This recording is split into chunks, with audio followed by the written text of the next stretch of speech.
No quarto episódio da nossa série Dream Team, vamos conhecer o melhor 11 da história do Futebol Clube do Porto. Vale lembrar que é apenas a minha opinião e é natural que discordem.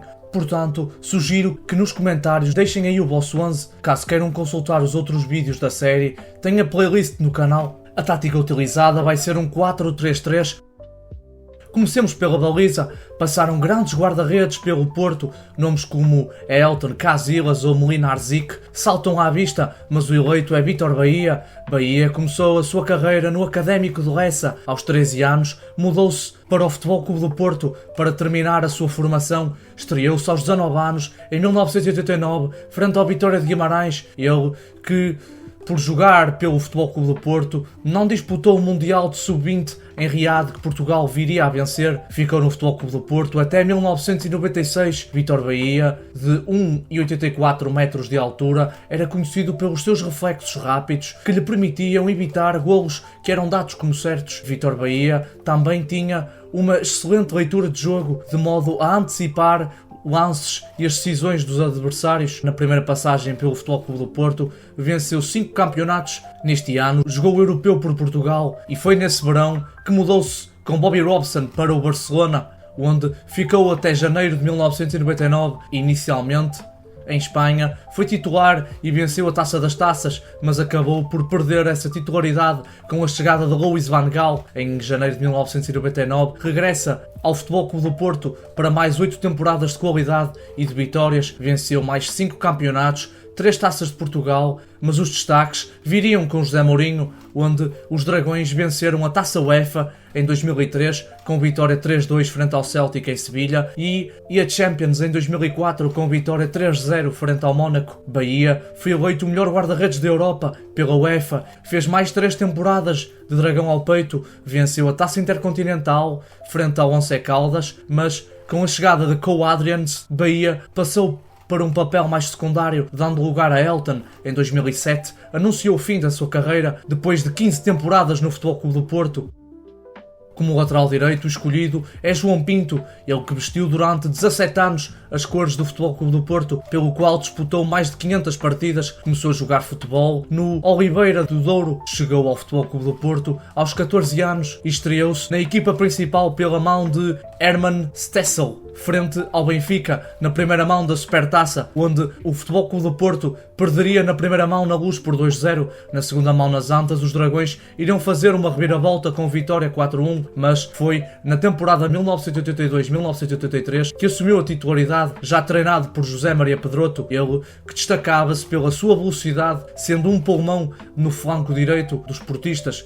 João Pinto também era bastante afamado pela sua postura agressiva dentro de campo, especialmente frente aos rivais Benfica e Sporting. Pelo Futebol Clube do Porto venceu 9 campeonatos, mas o seu ápice veio em 1987 com a vitória frente ao Bayern de Munique em Viena. João Pinto era capitão de equipa e ficou conhecida a imagem de João Pinto com o troféu, ele que foi totalista nesta campanha europeia dos Dragões.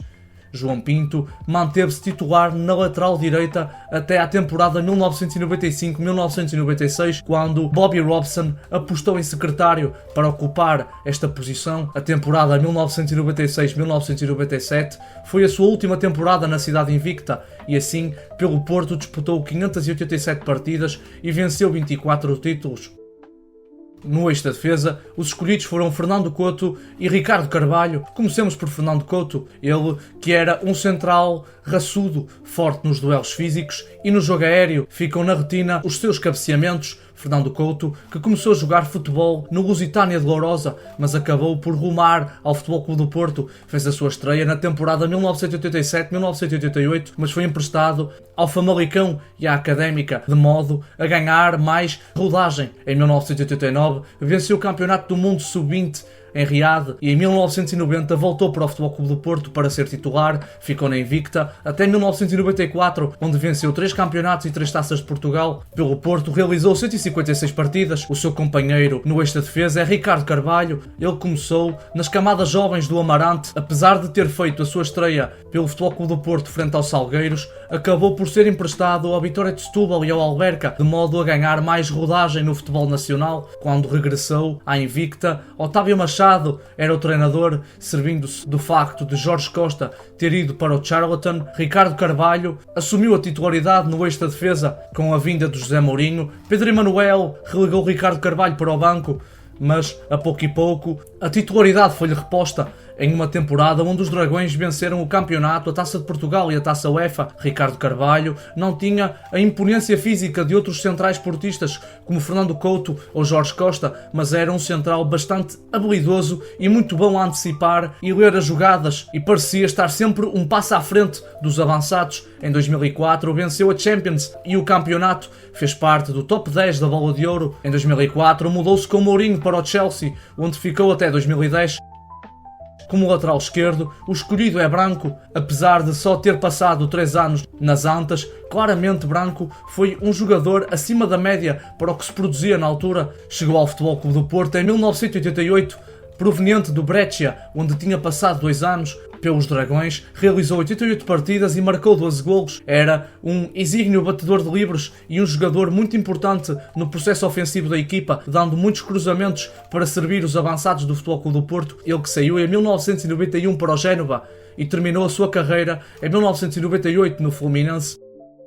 No meio-campo, vou usar o meio-campo mais balanceado para o ataque, como médio mais recuado. António Sousa, sua passagem pelo Futebol Clube do Porto, divide-se em 2 fases. A primeira ocorreu de 1979 a 1984, onde não venceu nenhum campeonato, mas fez parte da primeira grande geração de jogadores do Futebol Clube do Porto a dar cartas na Europa, já que jogou e marcou um golo frente à Juventus na final da Taça das Taças de 1984 em Basileia, onde o Futebol Clube do Porto perdeu por 2-1. Ele, que era um jogador versátil, podendo ocupar várias funções no meio-campo, era um jogador de equilíbrio entre o ataque e a defesa, jogando na maioria das vezes como médio mais recuado, onde era construtor com excelente qualidade no seu passe. Em 1984 mudou-se para o Sporting, onde ficou 2 anos. Curiosamente, nesses 2 anos foram os anos onde o Futebol Clube do Porto foi campeão. Sousa, que chegou mesmo assim a erguer o título da Taça dos Clubes Campeões Europeus em 1987, já que regressou à invicta em 1986, ficou no Porto até 1989, clube pelo qual disputou 309 partidas. Como médios mais avançados, os eleitos são António Oliveira e Deco. Comecemos por António Oliveira, fez sempre parte das camadas jovens do Futebol Clube do Porto. Paulo Amaral foi quem lançou Oliveira na equipa principal, ficou no Futebol Clube do Porto até se mudar para o Real Betis. Desde sempre demonstrou ótimas qualidades, como de ser o marca-passo do jogo portista. Muitas das vezes era ele que ditava a intensidade do jogo dos Dragões. Era um jogador com grande inteligência tática e visão de jogo, muito importante no apoio às unidades mais avançadas dos Dragões. Teve uma fugaz passagem pelo Real Betis, mas rapidamente voltou ao Futebol Clube do Porto, onde ficou até 1980, quando, por divergências com a direção, mudou-se para o Penafiel e mais tarde para o Sporting, onde venceu o campeonato e a Taça de Portugal. Acabou sua carreira no Marítimo.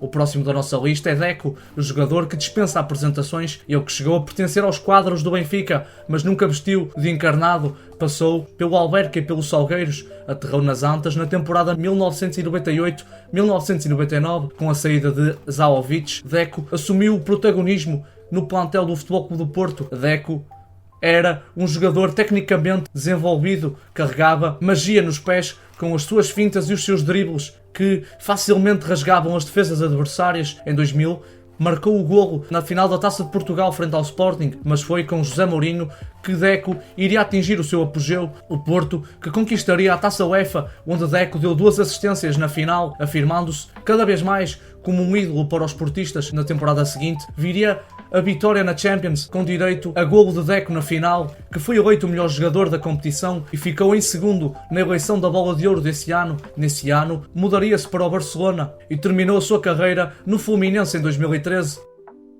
Como extremo esquerdo, o eleito é Paulo Futre, mais um jogador da tão afamada geração dos anos 80, ele que chegou às Antas em 1984, proveniente de Alvalade. Ele que nos primeiros 2 anos de azul e branco arrecadou 2 campeonatos, mas o que fez Futre encantar o futebol foi a sua técnica e os seus dribles, que facilmente desconcertavam qualquer defesa. Ele que servia bastante bem jogadores como Fernando Gomes. Curiosamente, no ano em que Futre foi para as Antas, Jaime Pacheco e António Sousa fizeram o caminho inverso. na temporada 1986-1987, foi uma das peças-chave no xadrez de Arthur Jorge rumo à vitória europeia que catapultou o Futre para o futebol internacional. Ele que nesse ano assinou pelo Atlético de Madrid, pelos Dragões, realizou 117 partidas e marcou 33 golos.